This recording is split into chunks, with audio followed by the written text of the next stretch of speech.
खऱ्या अर्थानं महाराष्ट्रामध्ये जे नेते आहेत त्याच्यामध्ये दादांचं काम स्पष्ट बोलणे, दिलेला शब्द पाळणे आणि सगळ्या समाजाला बरोबर घेऊन जाणे, काम करताना होणारं काम होणार म्हणणारे, न होणाऱ्या कामाला नाही म्हणणारे आणि सर्व कामाची सर्व याची माहिती असणारे आदरणीय दादा आपल्याला सोडून गेलं. याचं दुःख संपूर्ण महाराष्ट्राला तर झालंच झालं, परंतु याचं दुःख जर झालं असेल तर जास्तीत जास्त या परिसरातील बारामती इंदापूर तालुक्याला. मी आदरणीय दादाला मनापासून मी इतकं मानत होतो की दादांनी प्रत्येक वेळेस काय असेल त्यावेळेस दादा मला बोलायचे की जर आप्पासाहेबाला काम सांगितलं तर ते कुठंच फेल जात नाही. आणि हा विश्वास माझ्यावरती त्यांचा एवढा होता.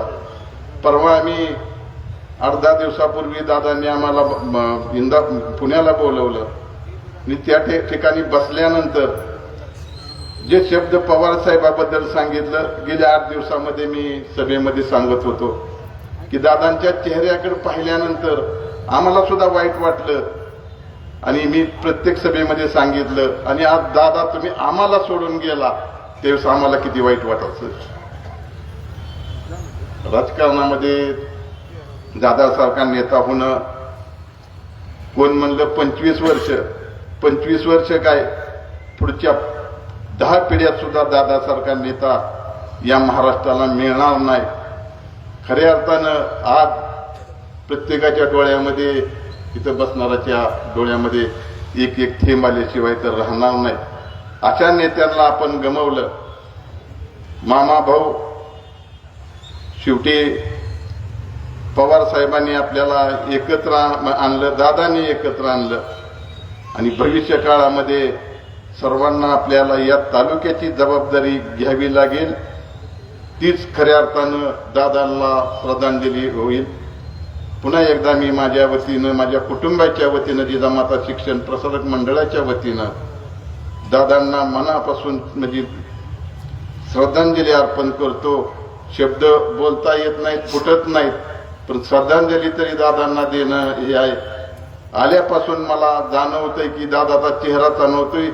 दादा आताही आपल्यात आहेत असंच मनाला वाटतंय, परंतु दादा हे चिमटा घेऊन कळकळतंय की बाबा दादा आपल्यात नाहीत. एवढंच बोलतो आणि माझं 2 शब्द संपवतो. धन्यवाद. यानंतर राष्ट्रीय सहकारी साखर महासंघाचे अध्यक्ष, महाराष्ट्र राज्याचे माजी सहकार व संसदीय कार्यमंत्री सन्माननीय हर्षवर्धनजी पाटील साहेब यांना विनंती करतोय, आदरणीय दादांच्या आठवणींना उजाळा देऊन आपण दादांना श्रद्धांजली अर्पण करावी.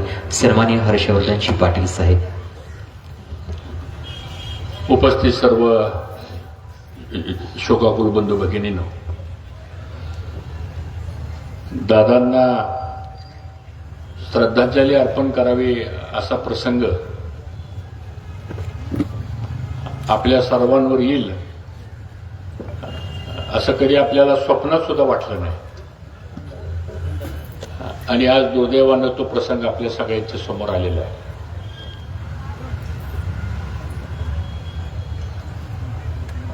काय बोलावं आणि श्रद्धांजली कशी अर्पण करावी शब्द सुचनात अशा प्रकारची परिस्थिती आहे. कारण तुम्हा आम्हा सर्वांचं आणि खास करून महाराष्ट्राचं एक धडाडीचं नेतृत्व, ज्यांनी लोकसभेला गेले, 8 वेळा बारामती विधानसभेचं प्रतिनिधित्व केलं, 7 वेळापेक्षा जास्त वेळा ते राज्याचे उपमुख्यमंत्री झाले आणि गेले 35 वर्ष अगदी गावच्या विविध कार्यकारी सेवा सोसायटीपासून राज्याच्या उपमुख्यमंत्री पदापर्यंत आपल्या कर्तृत्वानं, आपल्या हिमतीवर आणि सामान्य माणसांच्या जनतेचा आशीर्वाद घेऊन दादांनी या महाराष्ट्रामध्ये एक आपली आगळी आणि वेगळी अशी ओळख निर्माण केली आणि असा एक कर्तृत्ववान नेता की जो भविष्यामध्ये कधी होणार नाही, ते दुर्दैवान आज आपल्यातून निघून गेलेले आहे. अजूनही विश्वास बसत नाही की दादा आपल्यामध्ये नाहीत म्हणून. आणि म्हणून श्रद्धांजलीच्या कार्यक्रमामध्ये तुमच्या आमच्या सगळ्याच्याच भावना आहेत. स्पष्ट वक्तेपणा, प्रशासनावरची पकड, अधिकारावरती असणारा वचक आणि एखादं काम सांगायचं म्हणलं तर ते फक्त एकदाच काम सांगायचे, पुन्हा कधी फोन करावा लागत नव्हता. म्हणजे एवढे प्रशासनातला एक गाढा अभ्यास होता. दादाने आम्ही सुद्धा 15 वर्ष मंत्रिमंडळामध्ये बरोबर काम केलं. राजकीय मतभिन्नता होत असते, राजकारण आहे, समाजकारण आहे, पण दादाचं व्यक्तिगत संबंध, कौटुंबिक संबंध आणि घराण्याचे संबंध याच्यामध्ये कधी आपण अंतर पडू दिलं नाही. आणि गेल्या महिन्यापासून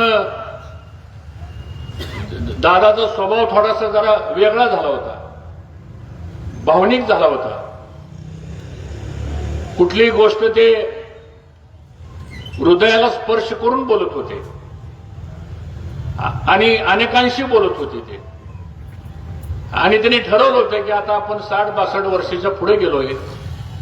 हा संघर्ष, हे वादविवाद, राजकारणामधली एकामेकाबद्दलची असणारी दुरावस्था, ही सगळी आपण संपवू आता.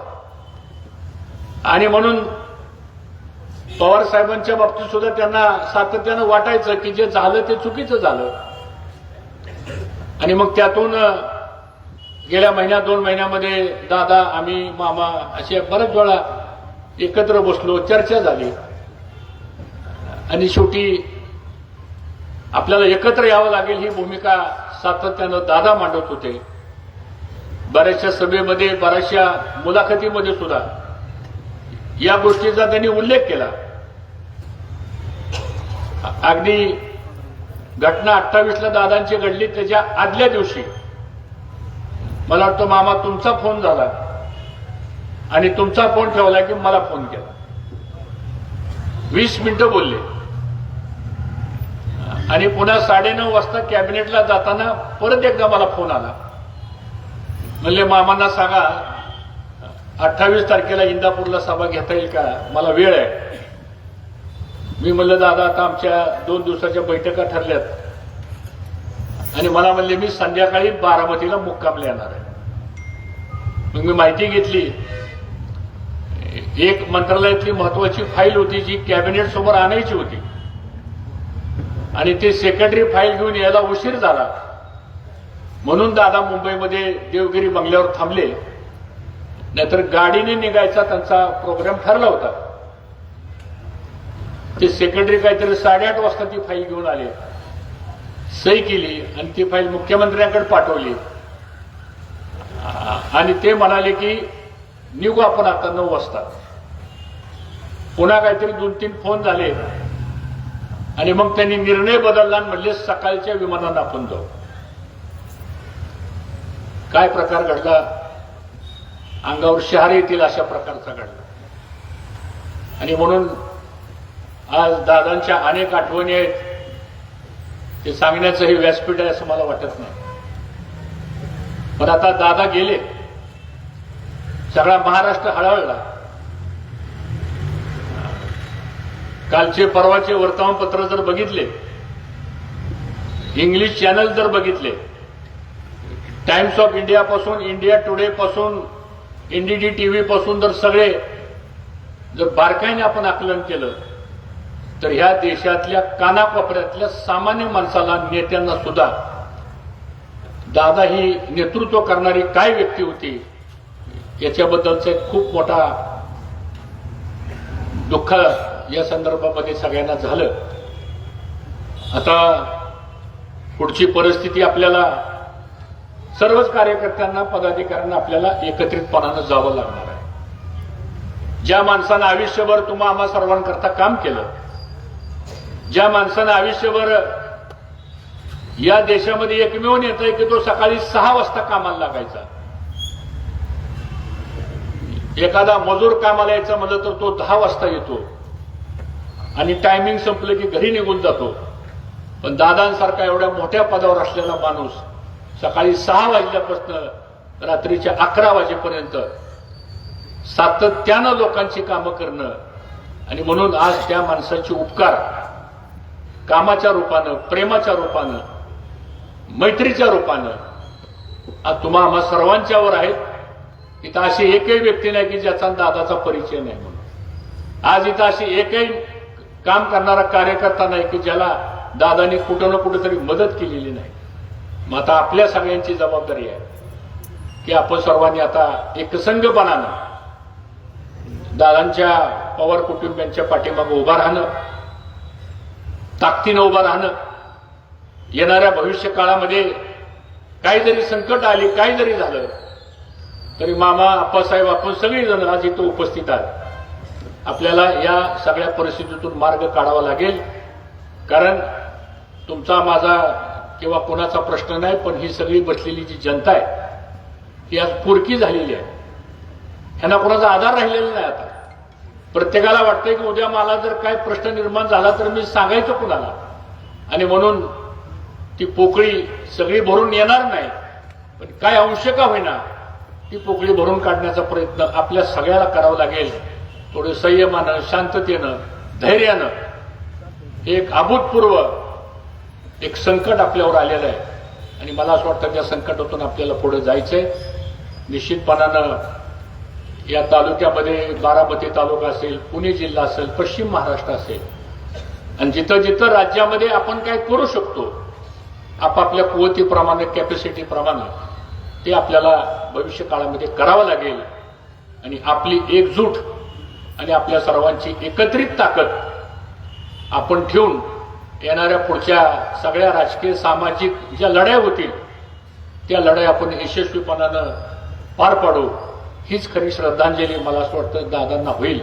आणि म्हणून मी माझ्या वतीनं, इंदापूर तालुक्यातल्या जनतेच्या वतीनं आणि ह्या तालुक्यातल्या सगळ्या संस्था आणि सगळ्या कार्यकर्त्यांच्या वतीने आणि आमच्या कुटुंबियाच्या वतीने सुद्धा या ठिकाणी मी भावपूर्ण श्रद्धांजली अर्पण करतो. धन्यवाद भाऊ. यानंतर राम लक्ष्मणातील लक्ष्मणाला अर्थात मी मामांना विनंती करतोय, अजितदादांच्या आठवणींना उजाळा देऊन आपण अजितदादांना भावपूर्ण श्रद्धांजली अर्पण करावी. सन्मान्य मामा.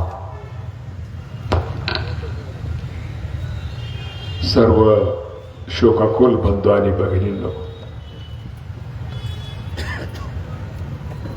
आपले सर्वांचे नेते, या राज्याचे नेते अजितदादांचं परवा अपघाती निधन झालं. या निधनानं हे आपला सारा राज्य हळहळला. आपल्या सर्वांना माहिती आहे की दादांचा स्वभाव खूप वेगळा होता. चांगल्या माणसाला, चांगल्या कामाला चांगलं म्हणायचं. कोण चुकला, तो कितीही मोठा असला तर त्याला चूक मन सांगायचं. आणि एखाद्या फटक्या कार्यकर्त्यासाठी पुढचा कितीही मोठा कार्यकर्ता असला त्याला अंगावर घेणारा या राज्यामध्ये एकच नेता होता, त्याचं नाव होतं अजितदादा पवार साहेब. तुम्हा सर्वांना माहिती आहे की मी पण आज तुमच्या सगळ्यांच्या समोर उभा आहे. एका शेतकरी कुटुंबातला मी मुलगा. माझ्या घरामध्ये कुणी राजकारणामध्ये नव्हतं, कुणी कशामध्ये नसताना माझ्यासारख्या कार्यकर्त्याला साखर कारखान्याचं चेअरमन, बँकेचं चेअरमन, जिल्हा परिषदेचा अध्यक्ष, आमदार, राज्यमंत्री, आमदार, कॅबिनेट मंत्री पद हे देण्यामध्ये दादांचा खूप मोठा वाटा होता. आणि दादांचा एक स्वभाव होता, एकदा एखाद्यावरती विश्वास टाकला तर निश्चित प्रकारे त्या माणसाला दादांचा खूप पाठिंबा असायचा. आज मला इथं पुढं शिवाजी भाऊ दिसतात. अरे शिवा, तुझं काय चाललंय? असा प्रत्येक इंदापूर तालुक्यातील आमच्या प्रत्येक कार्यकर्त्याला एक बारीक सचोटीने लहानपणापासून सगळ्यांना ओळखणारा हा नेता आज आपल्यात नाही, याचं खरंच दुःख आहे. दादांच्या जाण्यानं खूप मोठी पोकळी झालेली आहे. मला अजूनही आठवतंय, मी मिटिंगला असू या नसू, इंदापूरचा प्रश्न आला, पाण्याचा प्रश्न असू द्या, उजनीचा प्रश्न असू द्या, विकासाचा प्रश्न असू द्या, आपल्या पाठीमागे आज जरी आपण नसलो तरी आपल्या पाठीमागे आपला दादा तो काम करून घेईल. आपल्याला त्या मिटिंगला हजर राहायची गरज नाही आहे. कुठलाही अधिकारी दादाने एखादं काम सांगितलं तर त्या अधिकाऱ्याची ना म्हणायची ताकद नसायची. मगाशी भरत शेट्टी सांगितलं, शिरसोडी पुलाचा विषय असू द्या किंवा इथं त्या दिवशी आल्यानंतर सहज म्हणले, तुमच्या तारा वर दिसतायत, इथे ह्या अंडरग्राऊंड तारा करायच्यात, आपल्याला त्याचं ताबडतोब इस्टिमेट करा, आपण ते बजेटमधनं कामं मंजूर करून घेऊ.